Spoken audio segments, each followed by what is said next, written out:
La ciudad cuenta nuestra historia. Está en la gente, está en los edificios, en las calles y hasta en los monumentos. Pero hay un detalle. ¿Te has parado a pensar que la mayoría de las calles que transitamos tienen nombre de hombre? En Chile, por cada calle con nombre de mujer, hay 5 con el nombre masculino. Por eso quisimos ir a comprobarlo e hicimos el ejercicio de ir a la calle con Francisca. Ella es socióloga de Vértice Urbano, un grupo transdisciplinario de mujeres dedicadas al estudio de lo urbano y territorial con perspectiva feminista.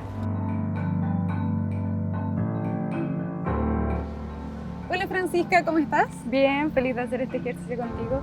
Genial, ¿te parece si vamos caminando? Vamos caminando. Creo que todos nos hemos dado cuenta de que, por ejemplo, viendo el nombre de las calles, también los monumentos, que no hay mucha representatividad femenina ahí, ¿no?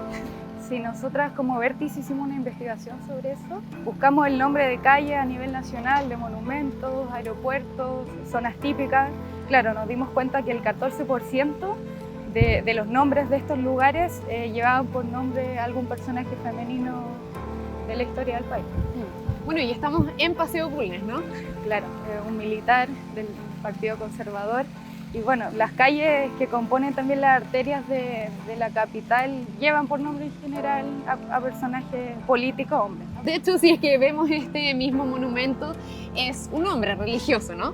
Claro, Fray Camilo Enrique, aquí intervenido. Quería preguntarte sobre la importancia de hablar sobre estos temas, porque podría ser un detalle, ¿no? El decir, ya hay algunas calles con nombres de mujeres, algunos monumentos, porque es importante evidenciarlo. Hay que partir de que la ciudad no es un espacio neutro, se construye, es dinámico y bueno, los nombres y las representaciones son parte de eso, ¿cierto? El mismo hecho que hayamos visto una escultura intervenida da cuenta de esa inconformidad respecto al espacio y que es una inconformidad que tiene que ver con que no nos sentimos parte de esta historia. Una historia que pareciera no haber sido escrita por y con mujeres. Jane Austen, una de mis autoras favoritas, escribió en una de sus obras, en Persuasión, Anne, que su protagonista dice, ¿no? El único privilegio que han detentado siempre los hombres es ser narradores de su propia historia. Y creo que ahí está la clave. El que nosotros no estemos integradas pasa también por allí, por quiénes son los que han construido la historia y cuáles son los intereses también que ha tenido esa construcción. Dentro de lo que se supone que es la construcción de lo nacional y del Estado, están siempre los hombres públicos. Incluso si tú lo piensas, cuando uno dice hombre público, se asocia a las presidencias, a diputados, a cargos, y si tú dices mujeres públicas, la acepción es distinta y generalmente negativa. Ahora, no es que las mujeres no hayamos estado en lo público, es que aún no logramos concentrar el interés en esta historia nuestra, ¿no? Y no solo narrada desde ese lugar masculino. A medida que vamos avanzando, los monumentos a los hombres van apareciendo, con caballos, capas, honores, pero sin rastro de personajes históricos femeninos. Según un estudio del Consejo de Monumentos Nacionales de Chile, de un total de 621 monumentos públicos en las capitales regionales del país, solo 29 son dedicados a mujeres, es decir, el 4,7%.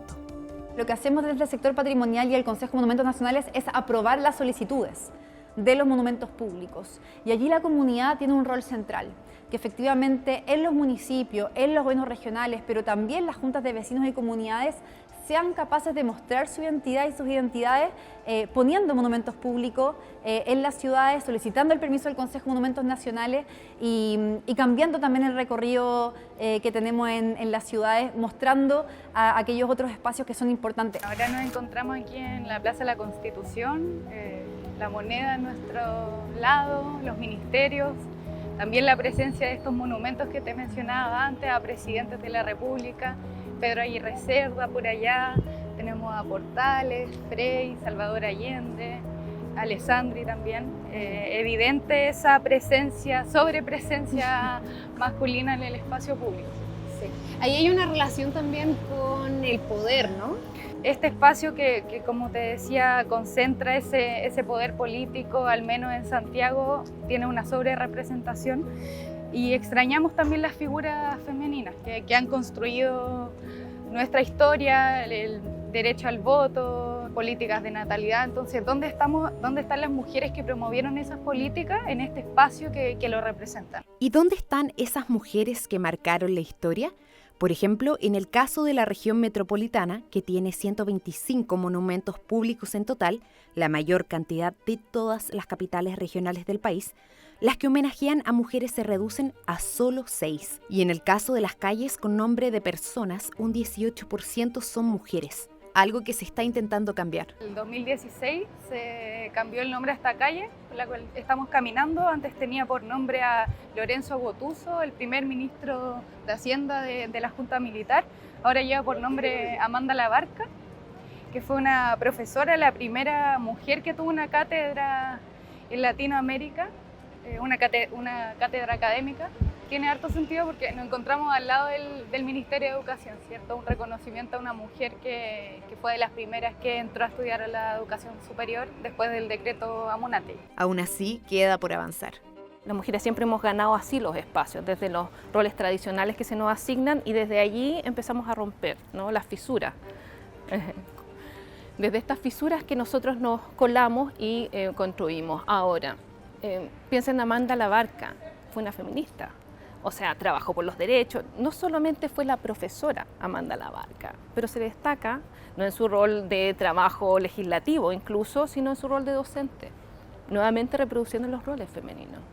Entonces, estamos en eso, pero nos falta. Son cambios que, aunque parezcan pequeños, pueden cambiar la percepción de más del 50% de la población, que muchas veces puede sentirse no representada en su ciudad. Por eso, iniciativas que incluyen elementos de perspectiva de género buscan construir ese puente. Es el caso de la Plaza de Bolsillo Aurora Feminista. Desde el GORE y junto con Ciudad de Bolsillo nos hacen una invitación porque la propuesta de nosotros, por ejemplo, ha sido un acto reivindicatorio de un espacio que para la historia femenina, feminista, había sido súper importante, que en su momento fue una imprenta donde se difundía escritos que propendían a los derechos laborales y educacionales de las mujeres, y donde nosotros veíamos la oportunidad, por ejemplo, a través de una plaza de bolsillo, poniéndole el nombre y aportando la incorporación de espacios, por ejemplo, no sé, como los juegos infantiles o apoyando también en las áreas de lactancia, podíamos hacer 2 actos en uno, ya contribuir al espacio actual,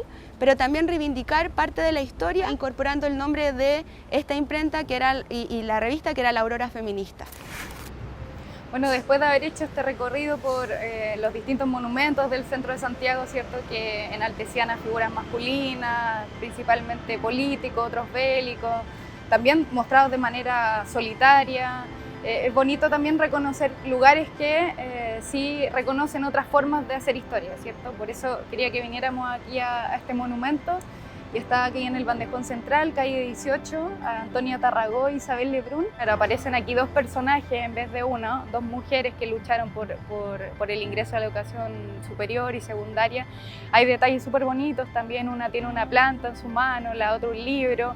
Sus rodillas están levemente juntas, lo que a mi parecer es una especie de complicidad en esa lucha que dieron y que desde la ciudadanía feminista son gestos que apoyan, ¿cierto?, esta construcción simbólica también y material de la presencia pública de la mujer. Si nosotras no nos incluimos dentro de la historia, es muy difícil hacer que haya un mundo mucho más inclusivo en general, donde participen distintos cuerpos, participen distintas formas, participen distintas maneras de habitar el espacio. Cuando uno recurre en tu historia personal y quieres recordar un momento, ¿no?, tú lo que haces es buscas tus fotos o buscas, no sé, te trajiste, por eso uno de la playa se trae conchitas, son objetos que condensan en ellos la memoria.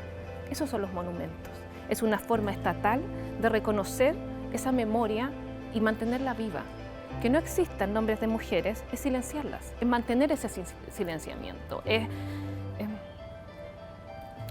no quiero decir borrarlas porque no están, pero es mantenerlas en el anonimato.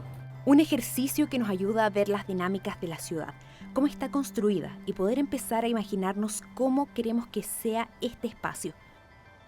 La ciudad puede ser moldeable para que todos y todas nos sintamos parte.